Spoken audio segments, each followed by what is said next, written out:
Sejumlah hiu tutul bermunculan di perairan pantai utara Probolinggo, Jawa Timur, tepatnya di sekitar area wisata Pantai Bentar.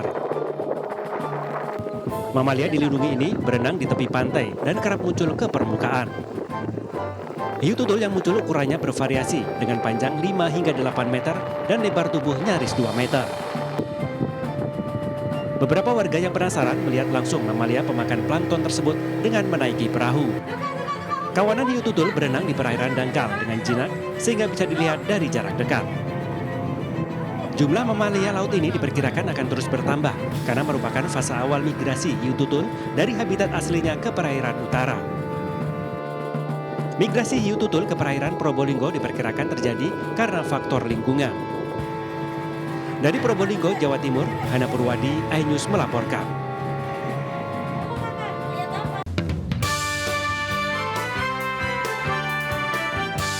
Di tengah sorotan banyaknya wisatawan mancanegara yang berulah negatif di Bali, ternyata masih banyak warga negara asing yang peduli kebersihan dan berlaku positif selama berada di Pulau Dewata. Ini terbukti dari aksi sejumlah warga negara asing yang melakukan aksi bersih-bersih sampah di beberapa lokasi di Bali.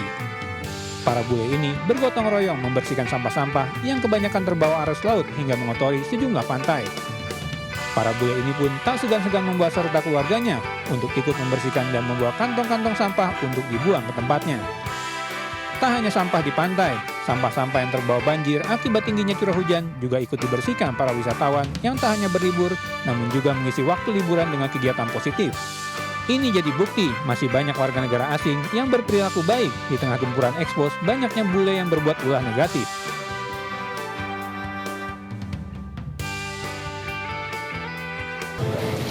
Warga ini berkerumun melihat jembatan akses ke rumah warga ambruk di Jalan Bendungan Melayu, Koja, Jakarta Utara. Naas, akibat kejadian tersebut, sebuah mobil yang terparkir di atas jembatan ikut terperosok ke dalam sungai. Diduga jembatan dengan panjang 5 meter dan lebar 3 meter ini ambruk akibat tak kuat menahan beban yang terlalu berat. Beton penyangga jembatan yang berada di kawasan Pasar Kaget ini diduga sudah rapuh dan tidak dirancang untuk beban yang berlebih. Saat kejadian, sopir minibus yang beristirahat di dalam mobil sempat mendengar retakan beton tapi gagal menyelamatkan diri. Meski demikian, tidak ada korban luka maupun jiwa dalam insiden tersebut. Sementara untuk mengevakuasi mobil yang tercebur ke dalam aliran sungai, warga mendatangkan kendaraan derek. Ya kemungkinan karena ada beban, mungkin di sini ada puing juga nih, puing gitu kan. Ditambah lagi mobil parkir mungkin jadi nggak kuat nahannya gitu. Jadi memang berat beban yang tidak nampung jadi. Ya begitu. Jadi jebol bang ya. Usai kejadian, warga berencana membangun kembali jembatan yang roboh untuk memudahkan akses jalan. Dari Jakarta, Rizky Falupi, iNews melaporkan.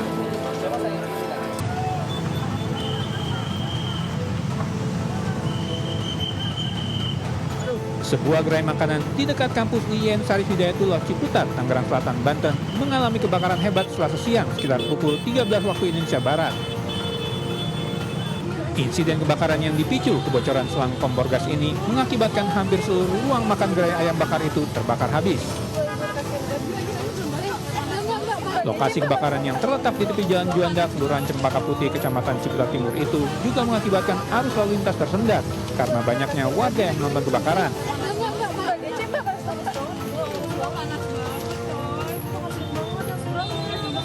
Sebanyak 4 mobil pemadam dari Damkar Tangsel dengan dibantu 2 unit mobil Damkar Jakarta dikerahkan untuk memadamkan amukan si jago merah. Petugas Damkar sendiri sempat terhambat jalanan yang macet untuk menuju lokasi kejadian. Menurut informasi, area bangunan ruko yang terbakar mencapai 50% hingga menyebabkan kerugian ratusan juta rupiah.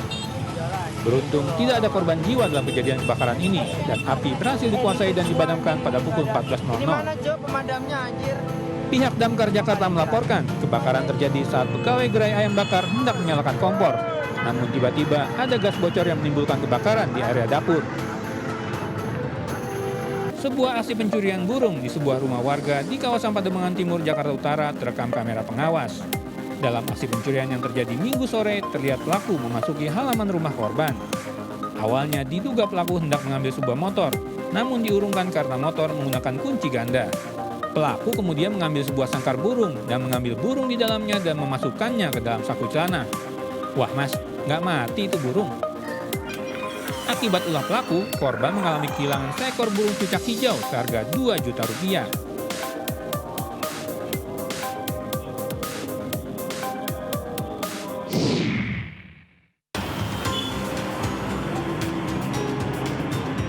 Kejadian pencurian unik terjadi di kawasan Abadijaya, Depok, Jawa Barat. Pelaku pencurian yang menggondol sebuah mobil pick-up justru meninggalkan mobil curiannya di tengah jalan dan memilih kabur berboncengan dengan 2 motor rekannya. Diduga, aksi para pelaku berhasil dipergoki warga hingga mereka memilih untuk melarikan diri.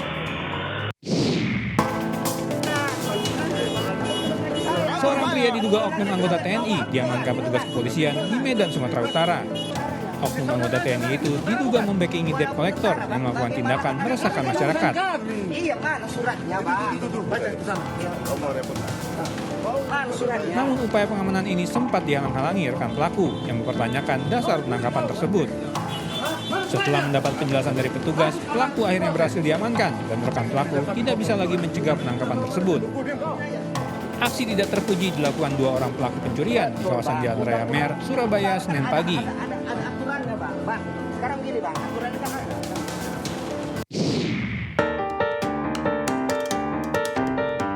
Saat orang-orang sibuk mengawali aktivitas sehari-hari, keduanya justru tertangkap kamera pengawas melakukan pencurian di depan sebuah toko di kawasan tersebut.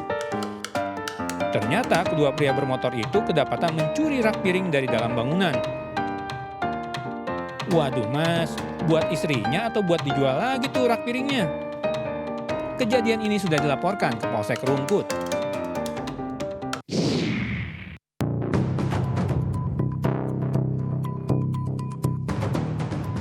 Sebuah insiden tabrakan antara mobil minibus dengan kereta api terjadi di perlintasan tanpa palang pintu di sebelah barat stasiun Rambi Puji, Jember, Jawa Timur.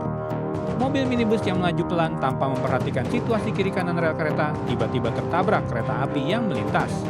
Akibatnya mobil sempat terbental dan mengalami kerusakan parah di bagian belakang, terhantam loko kereta api yang terus melaju.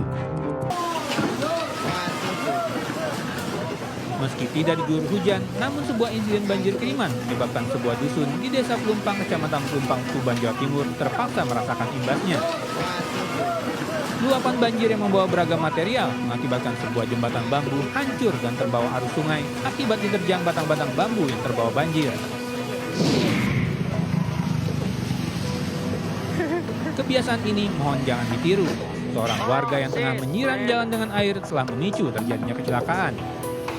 Saat air disiramkan, meski tidak mengenai pengendara, namun 2 orang pengendara motor terlibat tabrakan, diduga akibat jalan yang menjadi licin tersiram air. Pasca kejadian, warga penyiram air ke jalan pun tak tampak lagi di tempatnya.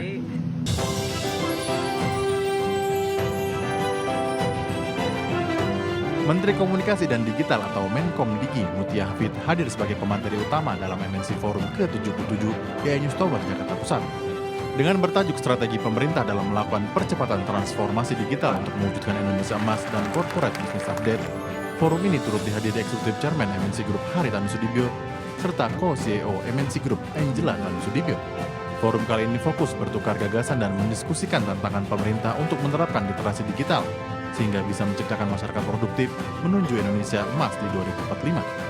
Dalam MNC Forum ke-77 kita senang bisa berbagi program-program prioritas pemerintah dan senang mendapat komitmen bahwa MNC Group juga akan on board untuk mendukung dalam hal tentu pendidikan atau edukasi kepada masyarakat terkait program-program pemerintah sehingga masyarakat juga bisa memberi masukan. Tentu kami berkomitmen untuk terus mendukung terutama dalam upaya literasi digital karena memang ini penting sekali. Kita tahu banyak hal yang terkait misalnya judi online ya, ini juga menjadi perhatian kita bersama dan MNC Group akan berkomitmen untuk membantu. MNC Forum menjadi agenda rutin yang digelar MNC Group untuk mengupdate kinerja perusahaan serta mendapatkan wawasan terkait isu penting dari berbagai narasumber yang andal dan mumpuni. Dari Jakarta, Esra Ambarita, Fakih Satrio, Ainus melaporkan.